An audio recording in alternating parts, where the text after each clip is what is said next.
welcome to the MVP Show. My intention is that you listen to the stories of these MVP guests and are inspired to become an MVP and bring value to the world through your skills. If you have not checked it out already, I do a YouTube series called How to Become an MVP. The link is in the show notes. With that, let's get on with the show. Welcome back to the MVP Show. Our guest today is from Austria. She specializes in Microsoft Copilot. Amelia is a modern workplace trainer and consultant at Let's Flow 365. Welcome, Amelia. Hi. Hello, Mark. Thank you for having me. I'm excited to have you on because looking at your profile, you seem to have a lot of experience in digital transformation and helping organizations on their adoption journeys. But before we start with that, tell me a bit about food, family, and fun. What does that mean to Amelia? Yeah, that's a very cool question. Well, to me, actually, both, of course, food and family means a lot, like, going back to the roots, kind of. Like when I think of food, think about Colombian food. Which is delicious food. I'm originally from Colombia and I love Colombian food. Like that's my highlight when I'm around. And of course, when I think about family, I think, of course, about my daughter and my son and my husband and the beautiful family and the beautiful team we are together. And I think, of course, of my Colombian family, my mother, my father, and it kind of comes everything together for food, family, and fun. Knowing that now that you're from originating from Colombia, how did you come to be in Austria? Yes, it's actually a love story. Yes, my husband is Austrian, and at a point we decided to establish our family and our life in Austria. Exactly, we've been living abroad in Colombia. I lived also in the United States for almost 1 year and a half. And then I moved to Spain together with my husband. And at a point, we decided Austria is a great place to have a family. And yes, since then, we've been here more than 18 years now. Mm-hmm. Wow, amazing. I've been to Austria, and the last big museum built in New Zealand was by an Austrian artist or designer. Yes. So there is some connection. In fact, it's in my city, this building, which was it's called the Hundertwasser, and it was Hundertwasser. Oh, of course. I know him too. Of course. Look at this. I didn't know in your city there was a museum of Hundertwasser too. Yeah. It was only completed maybe 3 years ago, so it's very recent. Okay. Very cool, very cool. I think he deserves it. It's a very amazing artist and a lot of very interesting architectural gifts that they have, left to the human being. Yeah. So before he died, he lived just up the road from where I am. Oh, very cool. Yes. So he was a local. Tell me, if you could just summarize your career up to this point and what your focus is right now and how did you take that life path? It all started with my decision to study computer science. So I went to university as I was 18 years old and studied computer science. And then I decided to work with web technologies. So I was interested in web technologies. Of course, the internet was in a great internet times. They are still, but at that time was everything very, very new, and web technologies were very interesting. And so I decided to work with web technologies, and did it for a while. Then I changed path, and then at a point I decided to come back to the area of web technologies. And this path actually took me to work with SharePoint.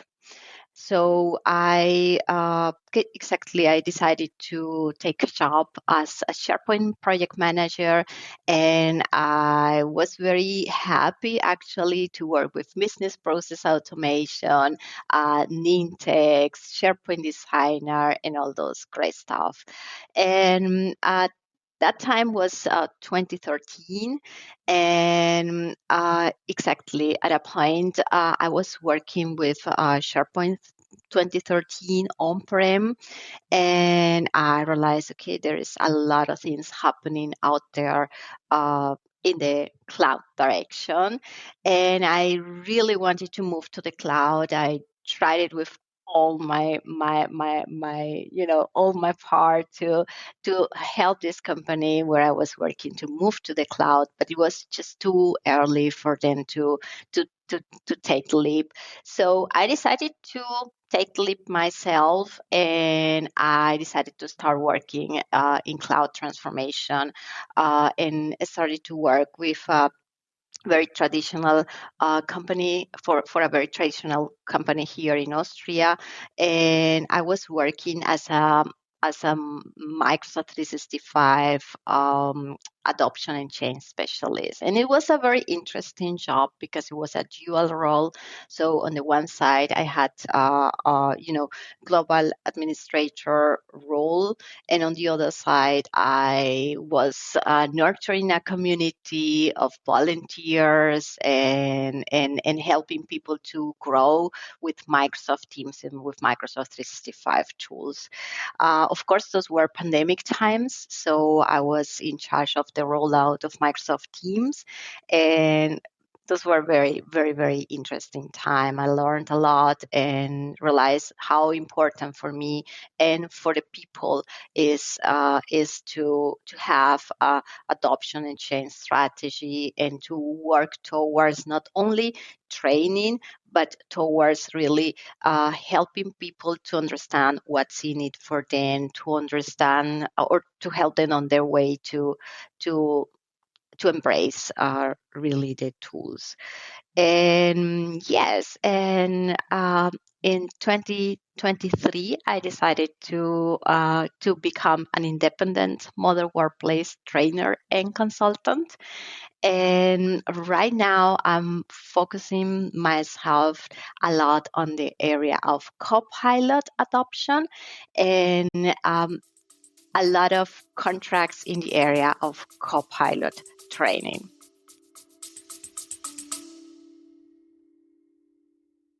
Rolling out Microsoft 365 Copilot licenses isn't enough. You need an adoption plan to get people using it well. In our new book, published by Microsoft, we offer a practical guide to successful Copilot adoption.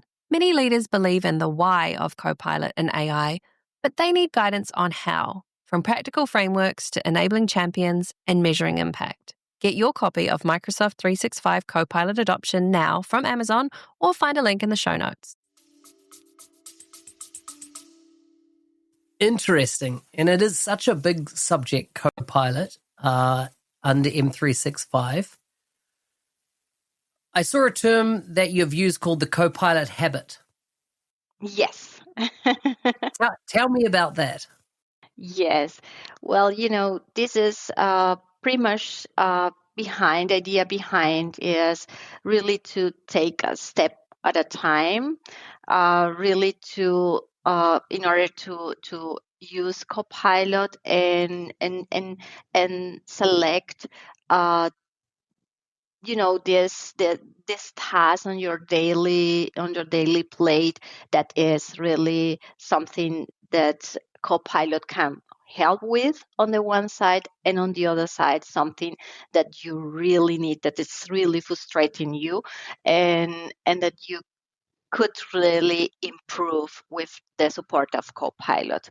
And I think people in their daily work, they have already enough on their place to do, and out of a training session, they get out of with a lot of new features, with a lot of ideas, and it's great to get an overview, but it's very important when people can stop and think of, okay, now how can I translate this into my daily work, and how can I make it stick, because one thing is, okay, I use Copilot once and then I forget about it. And the idea is actually really to help people to stick with Copilot, and to improve that process, that workflow, or that task that is frustrating them with the support of Copilot. And yes, therefore, there are so interesting research in the direction of change, behavioral change, and change in general, and how people can become. And I think it's a very amazingly interesting mixture of, okay, behavior and features, and how this can all match together. It's really fascinating. So you mentioned communities before in your M365 background. When you're helping an organization go through an adoption of Copilot, what do you do? What have you found effective in establishing or growing communities inside a business? Yes. So I think first of all, I think it's important that organizations realize different kind of communities that there are out there. So one thing is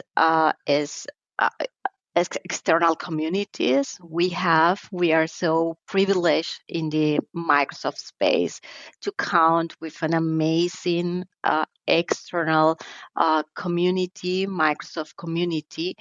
And I think this is part of the whole ecosystem, and companies should know this exists, and this is out there, and they can count on this community.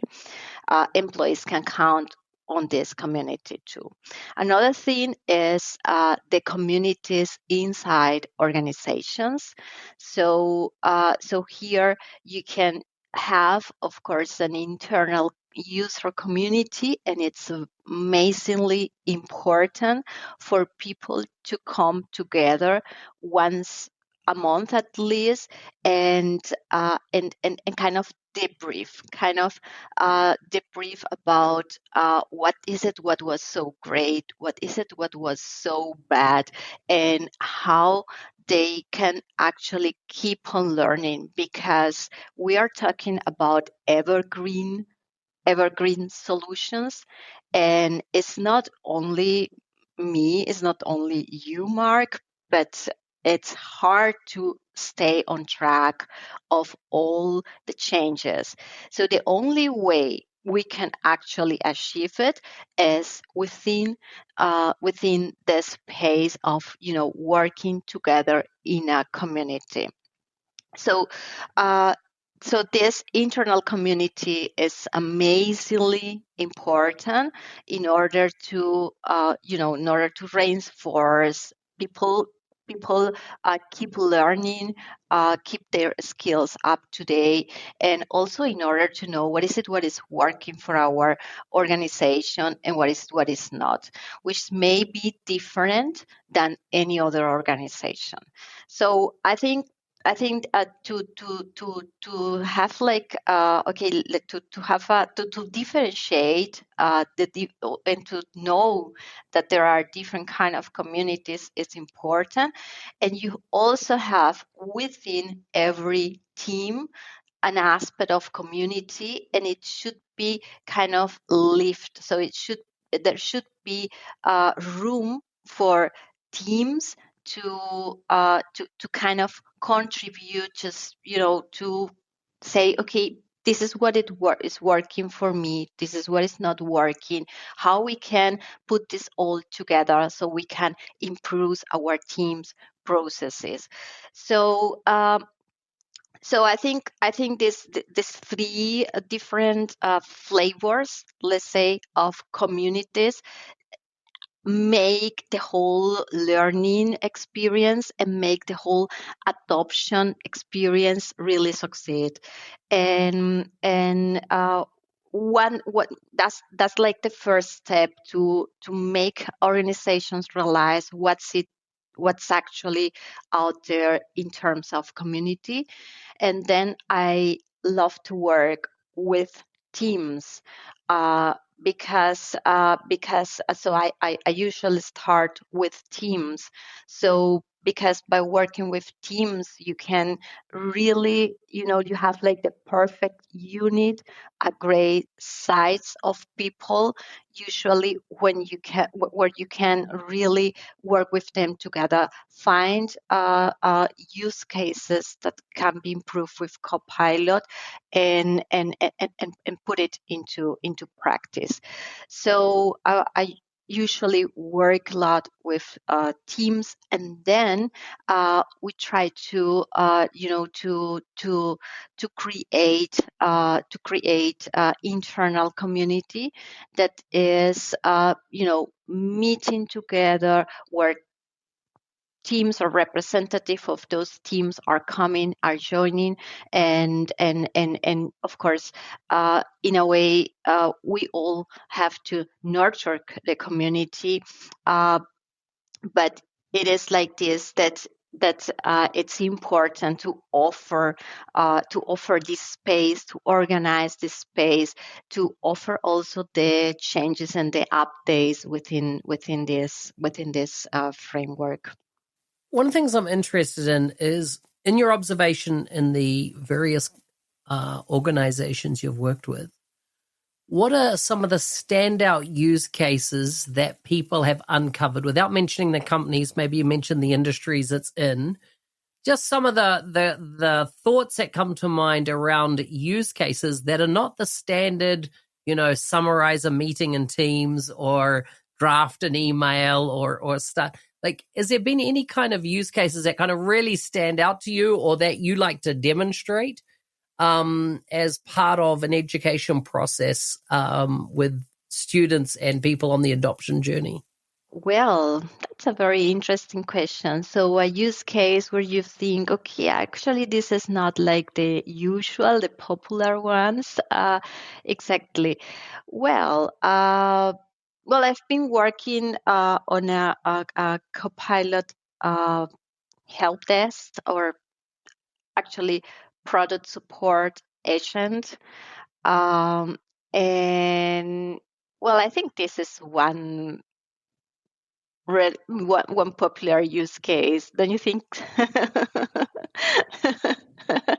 Yes, so it's not that rare, actually, and I think this use case is very, very interesting, because of course you have the team of support engineers, and you have here the chances to improve this support processes with Copilot. And what I've realized in this space is that you have different options. It's really very cool. So you can, of course, create a Copilot Studio full agent from the draft from the zero on. But you could also use a IT help desk template if it's solving, of course, your or it's helping your use case.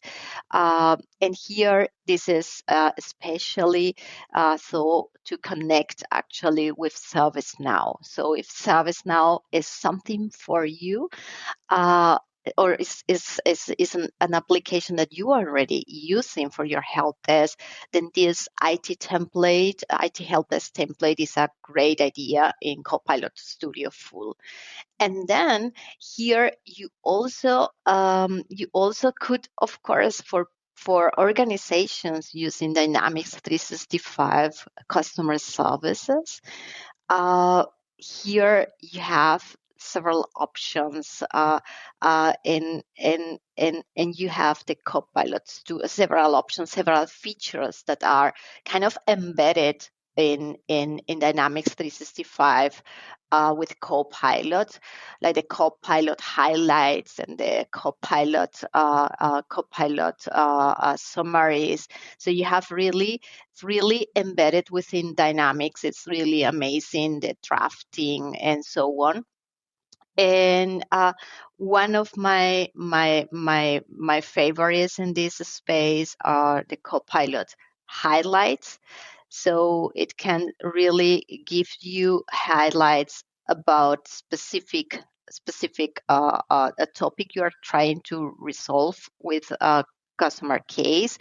And here it's also again amazing how you can see how platforms are actually coming together within the Microsoft ecosystem, because what you have behind the customer service agent is actually Copilot Studio Full again. My last question as we wrap up is, what advice would you give to companies that have just purchased maybe their Copilot licenses and they want to make sure that they get the maximum value out of the licenses, the cost that they've spent on them, and they want to make sure that people are really empowered? What advice would you give them? If they, they have got Microsoft 365 Copilot licenses, I would say do the training part. It's great. And please help the people really embrace the tools in ways that you are really having an offer for the teams, so they can really find use cases that make sense for them.